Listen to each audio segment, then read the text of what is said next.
Dear students, today we will take up the last section of this poem, An Elementary School Classroom in a Salem.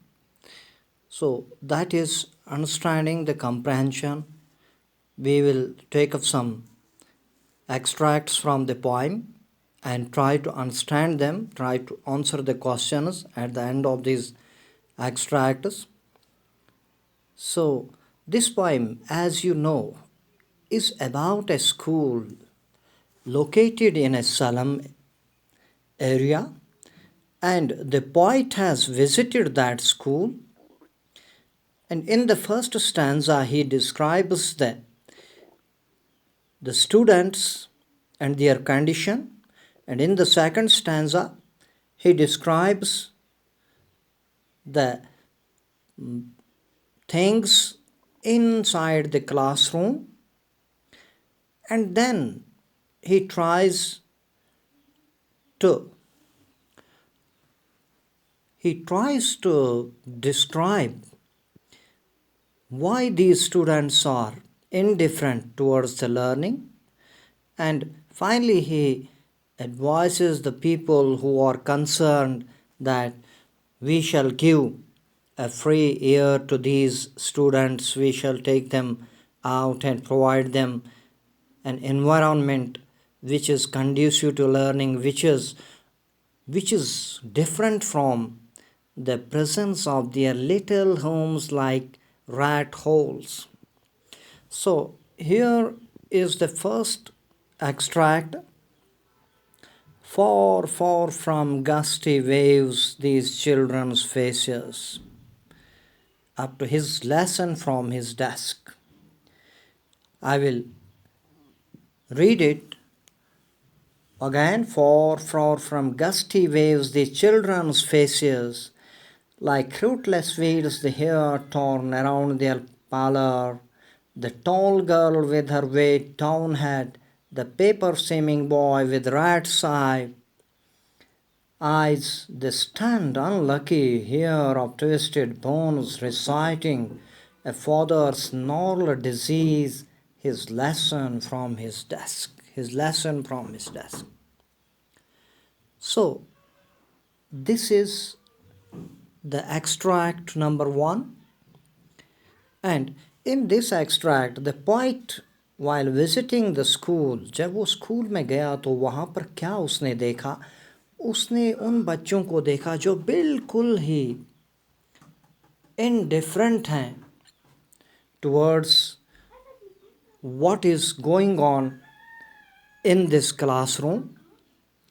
तो इसमें some difficult words हैं यहाँ पर जिन्हें हम पहले समझने की कोशिश करेंगे. तो गस्टी मीन्स स्ट्रॉन्ग, और यहाँ पर गस्टी वेव्स जो हैं सडन स्ट्रॉन्ग वेव्स, अचानक आने वाली ताकतवर लहरें. और ये बच्चे जो हैं, children are like gusty waves that are full of life and activity, but no such life or activity is seen in the faces of these poor children. तो यहाँ पर कोई भी ऐसी चीज़ दिखाई नहीं दे रही है.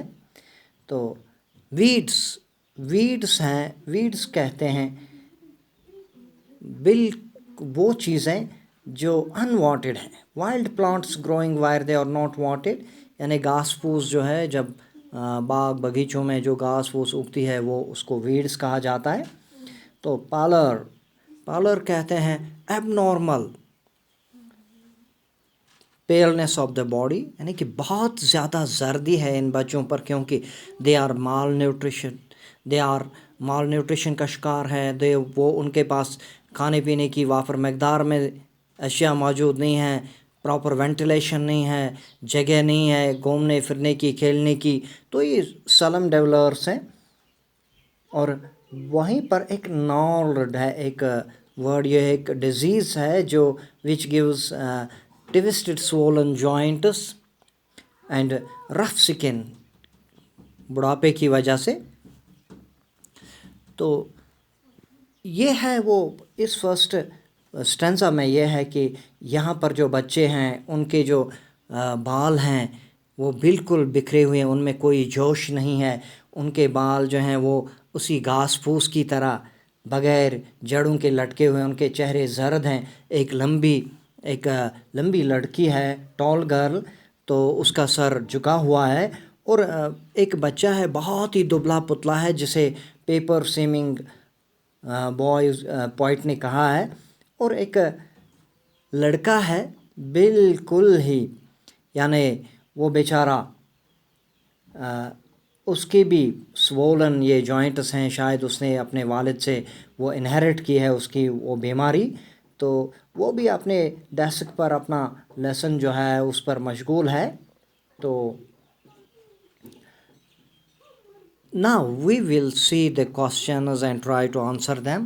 So the first question is, name the poem and the poet. Whose faces are far from the gusty waves? What is the hair of the children compared to? Why does the poet call the boy the paper seeming? Find from the stanza words which mean the same as stormy, useless plants. So, question number 1. Name the poem and the poet. The name of the poem is An Elementary School Classroom in a Salem, and name of the poet is Stephen Spender. Question number 2. Whose faces are far from the gusty waves? यानी किन के चेहरे जोश से परे हैं, जोश से बगैर जोश के हैं, बगैर enthusiasm के हैं. So the faces of the children sitting in the classroom are far from the gusty waves. यानी वो बच्चे जो इस क्लासरूम में हैं उनके चेहरे बिल्कुल किसी जज्बात से आरी हैं बहुत. तो question number 3. What is the hair of the children compare to? बच्चों के बालों को किस चीज़ से तशबीह दी गई है? तो the hair of the children is compared with rootless weeds. जड़ों के बगैर वाली घास फूस से उनकी तशबीह दी गई है. और then we have another question. Why does the poet call the boy the paper seeming boy? तो शायर उस बच्चे को कागज़ की तरह पतला क्यों कह रहा है? So the poet calls the boy the paper seeming boy because he is very weak and thin. क्योंकि वो बहुत ही कमज़ोर और नहीफ और लॉगर है. And then we have these words, stormy, useless plants. Stormy means gusty and useless plants means weeds. So this is about this extract.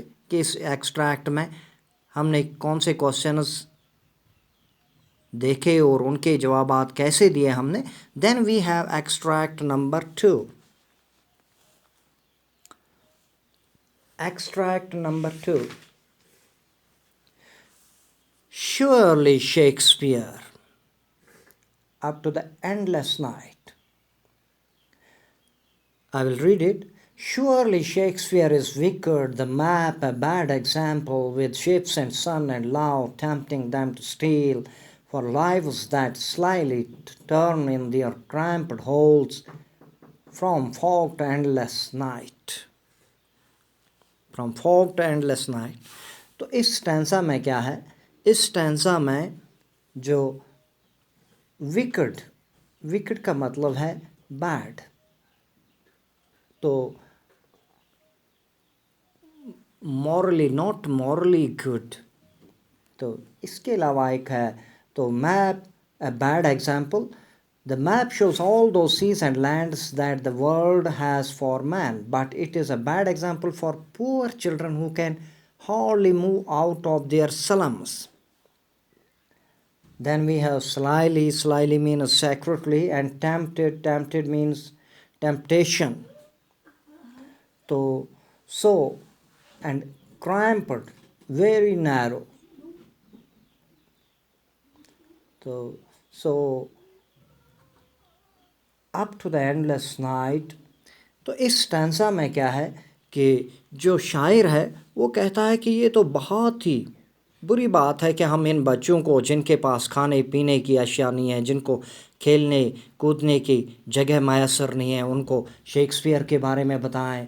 और जो नक्शा यहाँ पर रखा गया है ये भी एक बैड एग्जाम्पल है, क्योंकि उस नक्शे में जो जहाज़ हैं, जो जगहें हैं, जो चीज़ें दिखाई गई हैं वो इन्हें मजबूर करेंगी कि ये चोरी करें, क्योंकि इनके पास वसाइल नहीं हैं उन चीज़ों को हासिल करने के लिए।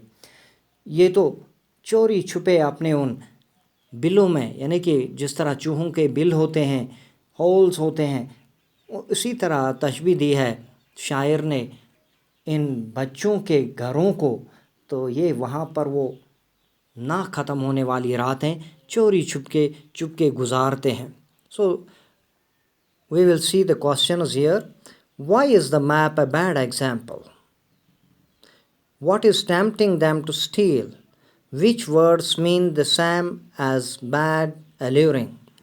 So the question number first, तो map bad example कैसे है? The map shows a world that is far different from the world of the poor children. Therefore it is a bad example. जो नक्शा है वो इन बच्चों से मुख्तलिफ दुनिया दिखाता है, जो इन बच्चों ने कभी ना देखी है, ना इनसे ताल्लुक़ रखती है। तो ये एक बैड एग्जाम्पल है, बुरी मिसाल है। And then we have what is tempting them to steal, यानी कि उन्हें कौन सी चीज़ मजबूर करेगी चोरी करने के लिए। The love of such a big and attractive world with all it's ships will only tempt them to steal because they have no means of their own to have these things. यानी ये इतनी बड़ी मोहब्बत इन बड़ी दुनिया की और इसके जो अट्रैक्टिव चीज़ें हैं, जो चीज़ें हैं दुनिया में, तो इन्हें हासिल करने के लिए इसके बड़े बड़े जहाज़, ये चीज़ें इन्हें मजबूर करेंगी चोरी करने के लिए, क्योंकि इनके पास वसाइल नहीं हैं कि वो इन चीज़ों को हासिल कर सकें। So the word bad means wicked and alluring means tempting, यानी कि किसी को लालच, टेम्पटिंग मीन्स यानी कि लालच बढ़ना, किसी चीज़ का लालच देना। तो थैंक यू।